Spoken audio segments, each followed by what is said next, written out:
वफाकी वज़ीर दाखिला मोहसिन नकवी नाल ईरानी हम मनसब सिकंदर मोमनी दी मुलाकात पाक ईरान तालुकात ते अमन मुआहदे दे बाद खित्ते दी ताज़ा सूरत हाल उत्ते तफसीली गलबात।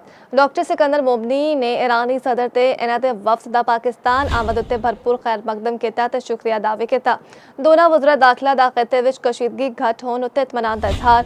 वज़ीर दाखिला मोहसिन नकवी ने आख्या है मुआहदा हुकूमत ईरान ते तुहाडी मुखलिसाना कोशिशां दे बगैर मुमकिन नासी। पाकिस्तान हमेशा तो दुनिया भर विच अमन ते इस्तेहकाम दा ख्वाहां रहा है। मशरिक वस्ता विच देरपा अमन लई पाकिस्तान कोशिशां जारी रखेगा।